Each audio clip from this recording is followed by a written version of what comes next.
Baik, selamat pagi, siang, sore, ataupun malam semuanya. Perkenalkan, nama saya Igede Yoga Putra dengan NIM 187221055.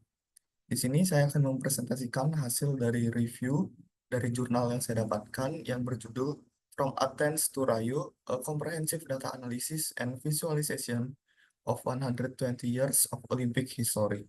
Jadi artikel ataupun jurnal ini saya dapatkan pada website IEE Explore, yang dimana jurnal ini diterbitkan pada tahun 2024, tepatnya di bulan Maret 2024.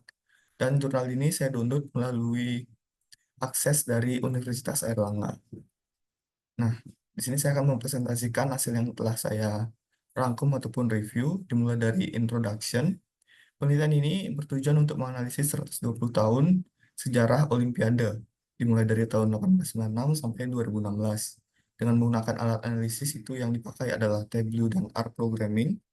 Kemudian fokus utama dari penelitian ini adalah mengidentifikasi tren partisipasi, performa, dan dominasi negara dalam Olimpiade, serta perubahan lain seperti peningkatan partisipasi atlet perempuan dan dampak faktor historis. Kemudian penelitian ini juga menggunakan teknik visualisasi data untuk mempermudah pemahaman atas evolusi Olimpiade.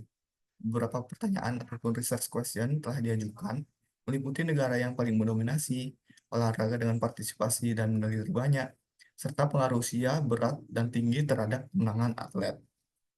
Selanjutnya, literatur review dari artikel ini. Nah, literatur review membahas berbagai penelitian yang sebelumnya digunakan, itu menggunakan teknik analisis data untuk memahami performa dalam Olimpiade. Beberapa studi itu menggunakan DEA atau Data Envelopment Analysis untuk mengukur efisiensi negara dalam memenangkan medali. Sementara penelitian lain menggunakan model statistik untuk mengevaluasi faktor-faktor seperti usia dan performa atlet. Selain itu, metode eksplorasi data analisis atau EDA dengan R programming dan Tableau juga telah digunakan untuk melakukan visualisasi data dari berbagai edisi Olimpiade. Namun, sebagian besar studi ini memiliki keterbatasan, seperti hanya menganalisis jumlah kecil edisi Olimpiade ataupun dataset yang terbatas. Penelitian ini mengatasi beberapa kelemahan tersebut dengan menggunakan dataset lengkap yang mencakup 120 tahun Olimpiade ini dan memanfaatkan teknik visualisasi data yang lebih mendalam untuk memperoleh wawasan yang lebih komprehensif. Nah, selanjutnya ada propose metodologi.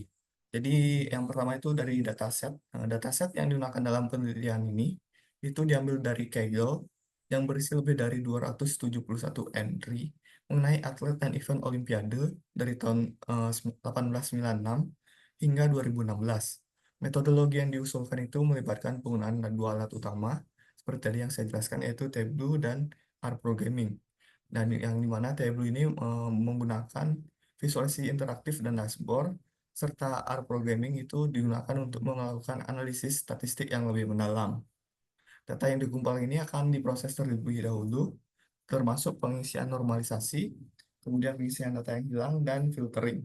Selanjutnya, visualisasi kemudian dibuat dengan berbagai jenis grafik untuk memberikan wawasan mengenai tren partisipasi, performa negara, dan faktor lain seperti distribusi medali berdasarkan gender dan perubahan jumlah peserta di setiap edisi Olimpiade.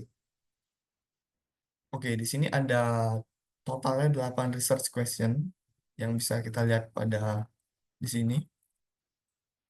Eh, Nah, ini ada 8 research question yang akan kita bahas dan kita lihat hasilnya seperti apa visualisasinya dalam Tableau.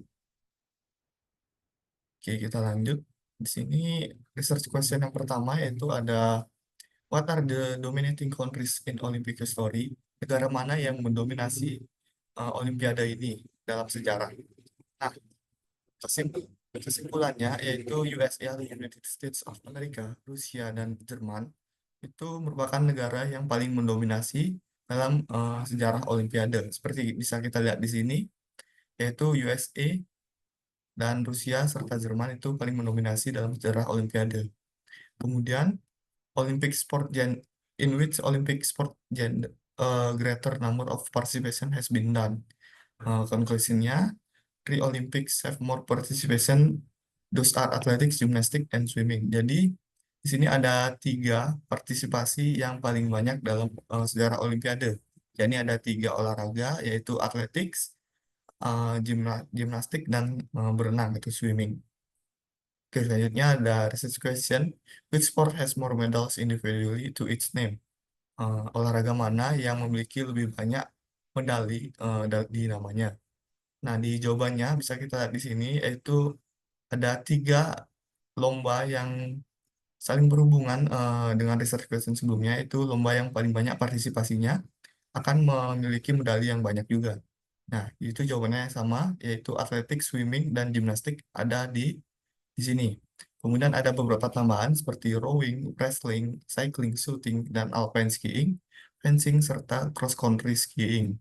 Nah, ini merupakan top 10 olahraga yang memiliki medali individual yang banyak.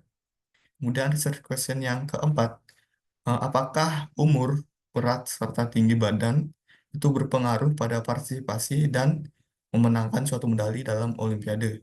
Nah, eh, jawaban ataupun konklusi yang didapat dari visualisasinya yaitu atlet yang berumur 20 hingga 28 tahun, kemudian berat badan sekitar 70 kilo, dan tinggi badan kurang lebih 170 hingga 180 cm, itu memiliki jumlah partisipasi yang lebih banyak dibandingkan yang lainnya.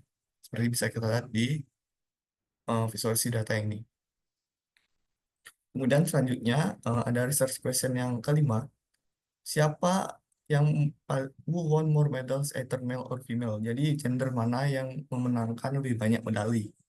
Nah, konklusi ataupun jawaban yang bisa kita ambil dari visualisasi data terlihat bahwa male atau M di sini memiliki medali yang lebih banyak dengan total yaitu 19.000, mohon maaf, 196.594 medali, sedangkan perempuan itu hanya memenangkan 74.522 medali.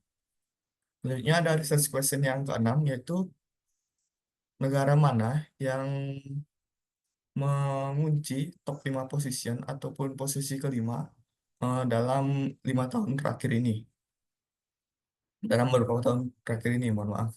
Jadi konklusinya itu jawabannya juga berhubungan dengan research question yang pertama, yaitu negara yang mendominasi dalam Olympic history ini, yaitu tiga negara yang mendominasi juga masuk ke dalam top 5 posisi dalam beberapa tahun terakhir. Jadi beberapa tahun terakhir ini ada USA juga, Rusia, Rusia serta Jerman. Kemudian ada beberapa tambahan seperti United Kingdom atau Inggris. Kemudian Prancis itu mendapatkan medal lebih banyak dibanding negara lain dalam beberapa tahun terakhir. Oke, selanjutnya research question yang ketujuh itu, which is the most popular category of sport played individually based on the gender? Jadi di sini olahraga mana yang di kategori olahraga mana yang dimainkan lebih banyak berdasarkan dengan gender.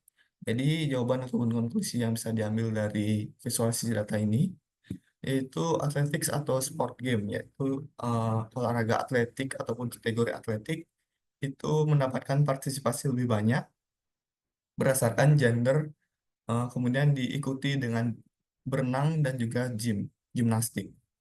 Kemudian research question yang terakhir, yaitu yang kedelapan, adalah are player participation changes as host country change. Jadi apakah partisipasi peserta itu berubah saat host country ataupun negara yang melakukan Olimpik itu berubah juga. Jadi jawaban ataupun konklusinya seperti yang bisa kita lihat di gambar visualisasi data ini, yaitu in the London Olympics has more participation has been done. Jadi London Olympics itu memiliki partisipasi peserta yang paling banyak dibandingkan dengan partisipasi peserta pada Olimpik yang lainnya. Nah, selanjutnya ada conclusion atau kesimpulan.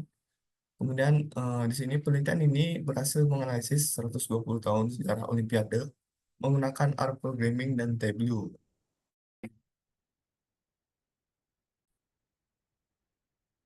Oke, mohon maaf tadi ada kesalahan sedikit. Jadi kesimpulan yang bisa kita ambil yaitu penelitian ini berhasil menganalisis 120 tahun sejarah Olimpiade menggunakan R programming dan Tableau. untuk menghasilkan visualisasi dan analisis yang mendalam. Hasilnya menunjukkan bahwa jumlah negara peserta dan distribusi medali semakin beragam dari waktu ke waktu. Dengan negara seperti Amerika Serikat, Rusia, dan Jerman itu tetap mendominasi dalam Olimpik ataupun histori dari Olimpik ini. Kemudian partisipasi atlet perempuan juga meningkat secara signifikan, serta ada perubahan tren dalam popularitas cabang olahraga tertentu. Visualisasi data yang dihasilkan dalam tabel tadi memudahkan pemahaman pola partisipasi dan performa negara dalam Olimpiade, kemudian memberikan wawasan yang bermanfaat bagi perencanaan Olimpiade di masa depan, serta strategi negara-negara peserta untuk meningkatkan performa mereka. Nah, kombinasi dari R dan tabel ini terbukti sangat efektif dalam mengolah dan menampilkan data secara interaktif. Nah, ini merupakan referensinya. Jadi mungkin cukup sekian presentasi dari saya. Saya mohon maaf apabila ada kesalahan ataupun kurang berkenan dalam kata. Saya tutup. Terima kasih telah menonton.